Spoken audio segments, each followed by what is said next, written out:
Welcome to Presentation Skills for your confirmation of candidature. Firstly, what is the confirmation of candidature process at AUT? It is a milestone that every doctoral student completes in order to become a confirmed doctoral candidate. In this process, you will formally propose your research project. This creates an opportunity for experts to review your project plans and provide feedback, enabling you to proceed with the strongest possible research plan. This process is normally completed within the first 12 months of your candidature, and when you have successfully completed this milestone, your enrolment status moves from provisional to confirmed.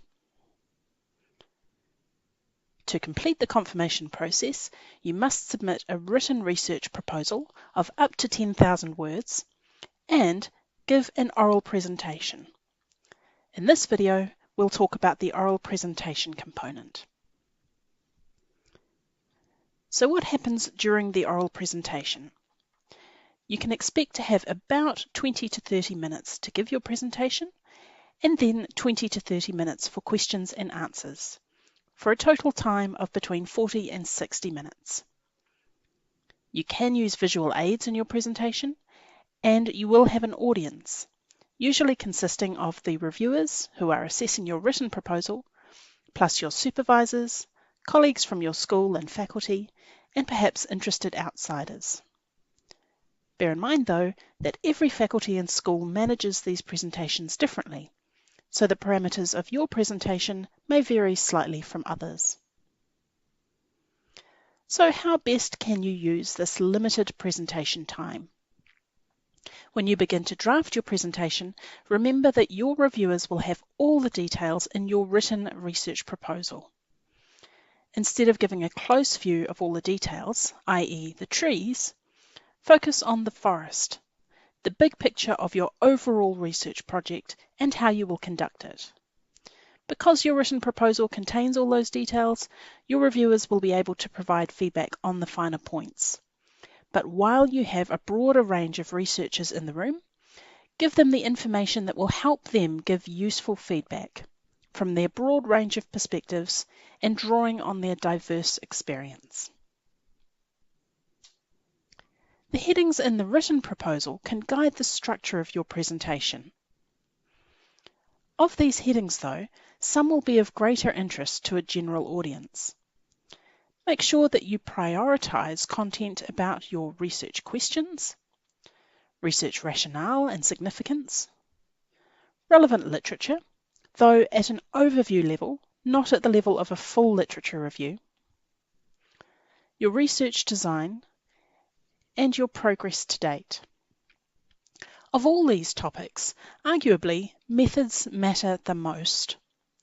The experienced researchers in the room will be able to give you feedback about how your research methods might work in practice, and that can be incredibly useful for refining your plans. Spend significant time talking through your project design, including your methods, so the audience can give you the benefit of their experience. One thing you may like to discuss that isn't a section heading in the written proposal is your own positioning as the researcher. That could include why you are uniquely positioned to do this research, which perspectives you bring to the research, and the experience you have that could inform the research. This is more relevant to some research projects than others, so give some consideration to whether and how you would like to include some discussion of your positioning. The audience should focus on you as the presenter and author of this research, so be sure that your visual aids aren't too busy. Aim for simple slides with approximately one slide every 2 to 3 minutes. Try to vary between text-based and image-based slides, and keep your text readable by maintaining a 30-point minimum font and using colours that remain visible even when displayed through a projector. Avoid slides which are just walls of text, because these take the audience's attention away from you as the presenter.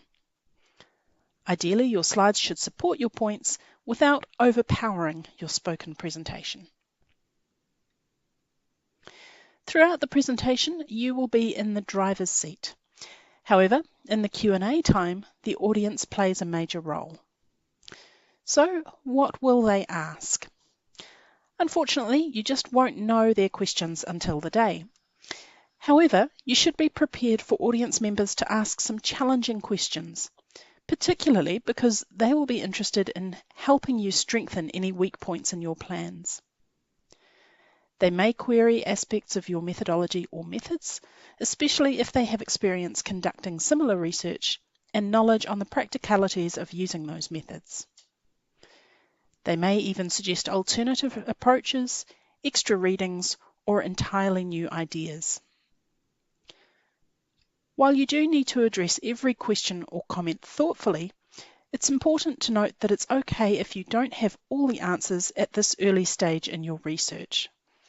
The most important thing is to show that you are open to ideas and that you are thinking deeply about your project and its design. For more on the confirmation of candidature, you can watch our video on the overall process, including the written proposal, and bring your questions to the Confirmation of Candidature forum. You can book for the forum via eLab.